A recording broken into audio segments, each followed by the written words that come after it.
following along in the Financial Photographs How to Talk to Your Family About Money book, there is 3 questions that I suggest at the beginning of the book and give answers throughout the chapter.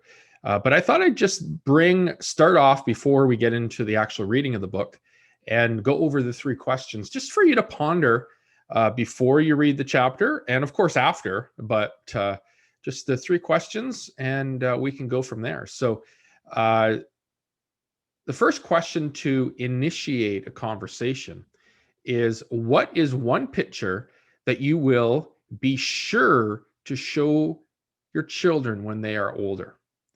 Now, the first picture from a money standpoint, because this book is Financial Photographs, is my first paycheck at McDonald's.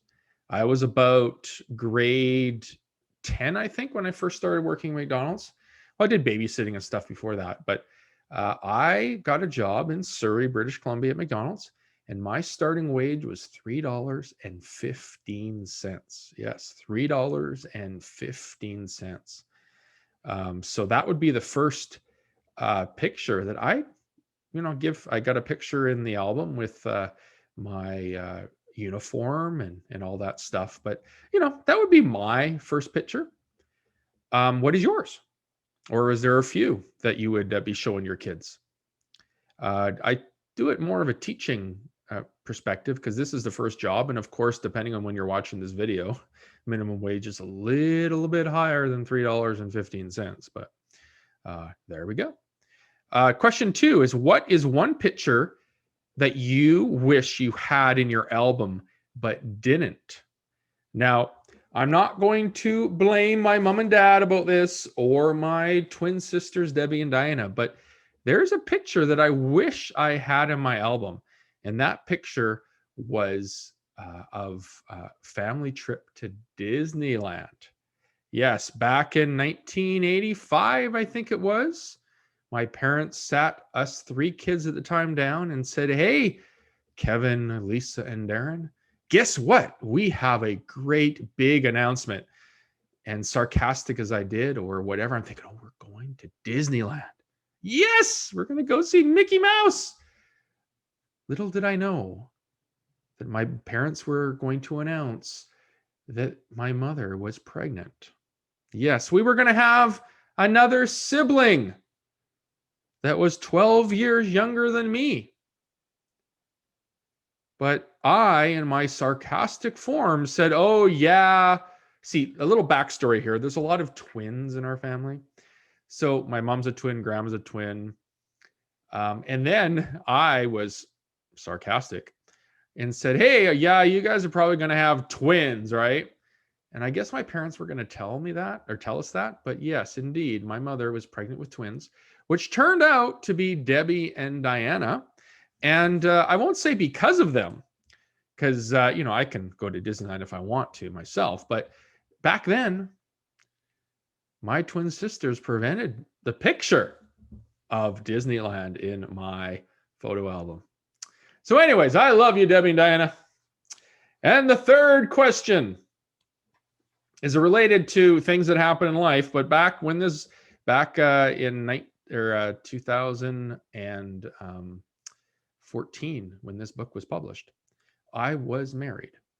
So this question has a little bit of context now, but what picture is the most valuable to you? And in my book here, I said my wedding day. Now, I would still say that picture is one of my most important pictures, not because of the fact that the relationship ended, unfortunately, but because my ex-wife, Wendy, and myself, we were blessed with 2 great kids, Preston and Elena. So because of that wedding day picture, that is still one of my favorite pictures. It says most valuable. Well, there's probably other valuable pictures that, that everyone has as you grow older. But I think the wedding picture, because that just reminds me of my dear son, Preston, and my dear daughter, Elena. And so that would be my 3 pictures. So what is your most valuable picture? And there we go. So 3 pictures to initiate the conversation. Talk to you later. Hey everyone, Kevin Geber back, and this is the author reading of chapter 2, which I called Picture Time. When I was young, I was a true pain in the you-know-where when it came to family pictures. I just did not see the benefit of so many takes just to get the right look. To think that I would ever have to apologize to my mom in such a public way and say thanks was something that never crossed my mind until I started writing this book.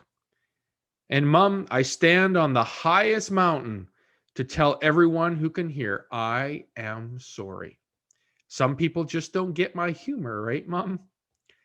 Growing up, I always knew what time it was when we had a picture family gathering or another event, big or small. It was picture time.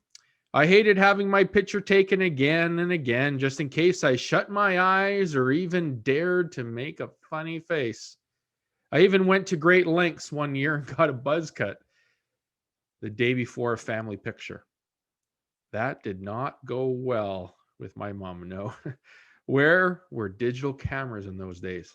If only I knew about compounding interest rather than compounding pictures, I could have saved my parents a few dollars once in a while.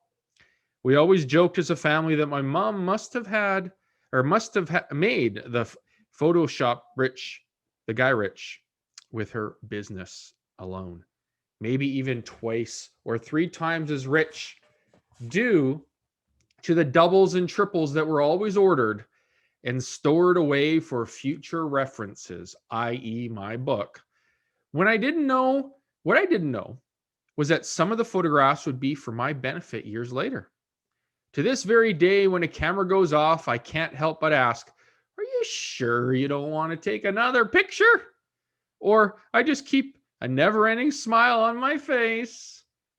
In a joking way, of course, or maybe not. It's amazing how two events can change the way I will forever look at a picture again.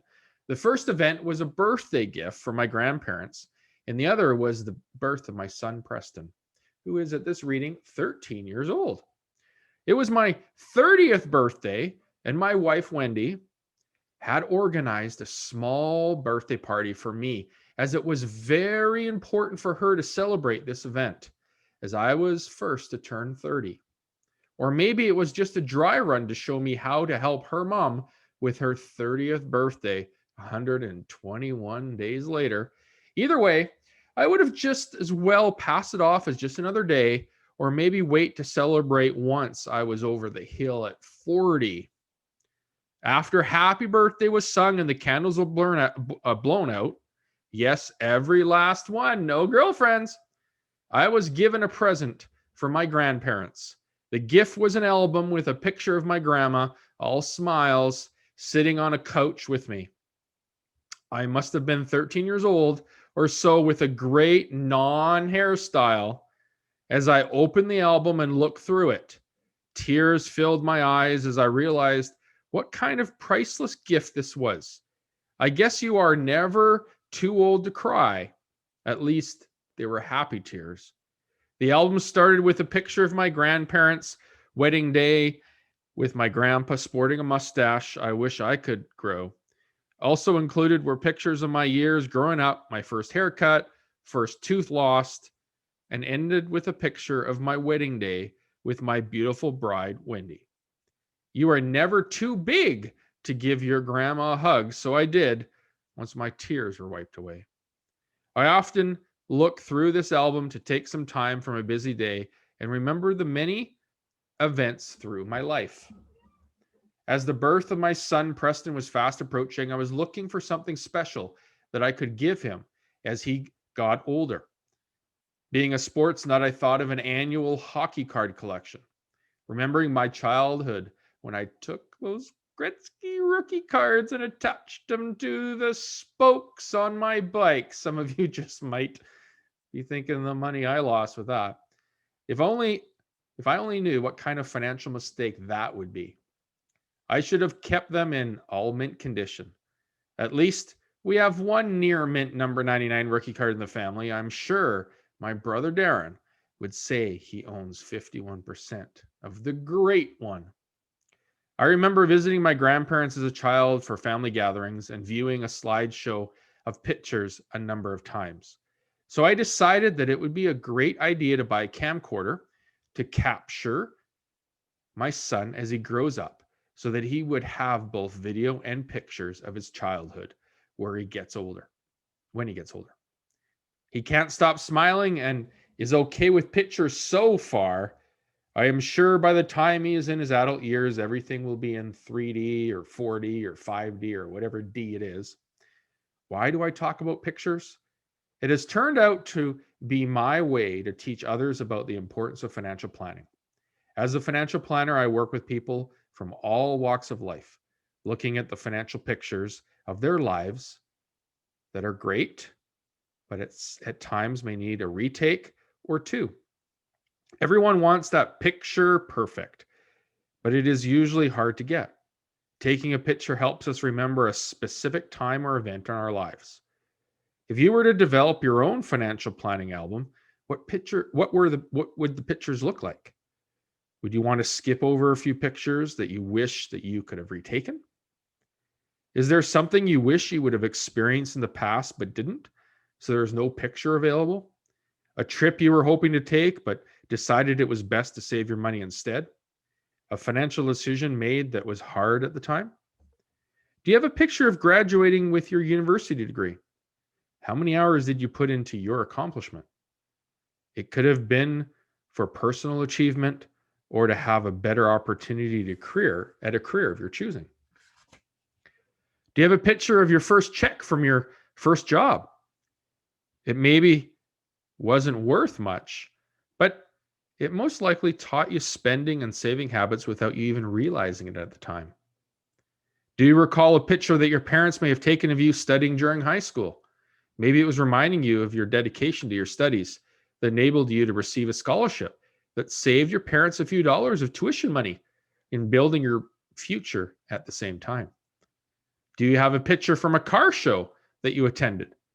A great example of money management because of the money it costs to remodel a collector's car.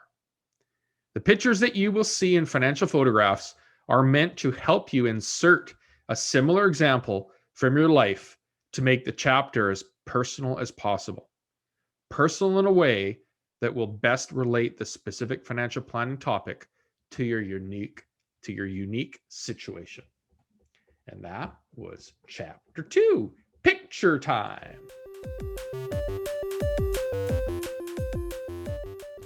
Now, as we close out chapter 2, picture time, we have a section in each chapter at the end called a sharper focus, kind of staying with the theme of pictures and photography and so forth. But as we get a sharper focus, here are 4 questions that I'd suggest that you discuss with your friends and family and loved ones. Number 1, talk with your friends and family about the financial pictures in your lives. So those pictures could be good pictures, happy pictures of a birth, a marriage, that sort of thing, getting married. But they also could be not so great pictures either. So learning situations, things that happened, unfortunate circumstances, and that sort of thing. But those pictures, discuss with your friends and family and get a sharper focus on how you can go forward if those things happen in your life, or whether they are planned or unfortunately not planned. Question number 2 is, what financial pictures do you wish you had? So, I said I wish I had a picture of a holiday at Disneyland, right? But what kind of pictures do you wish you had, and what do you, or what can you do to make sure that there's a plan in place so you can eventually take those pictures in the future rather than just looking for like stock photos online? Number 3, what financial retakes would you do? Now that is a doozy, hey? What financial retakes? Well, I guess the retake for me, I retake on the wedding because I wish, my marriage didn't end, of course. So it would have been a nice retake of that. But basically, pictures that you wish, maybe it is a car that you bought that unfortunately you don't have anymore or whatever. Maybe it is a Gretzky rookie card. Yes, that memory of having it in spokes. Yes, let's retake it and use another hockey player in that. I won't name any names, of course, but when I was like in grade 1 or 2 or 3, it would have been probably a little wiser for someone to tell me, hey, this Gretzky guy might become popular and good, and his hockey card might be worth something, rather than the spokes. But funny story with that is that we used to play scramble or whatever, knockdowns with cards at school. And when I was in grade 7, the vice principal or the principal at the time banned cards from school. Yeah, because I guess it was a injury to be happening when you said scramble and you picked up all the cards. And then the last question for this chapter is, what financial pictures do you treasure? Well, the pictures I treasure, of course, the wedding picture, my picture of my kids, my family, pictures of my mom because she's passed away. So always nice looking at those pictures. Grandparents that have passed away.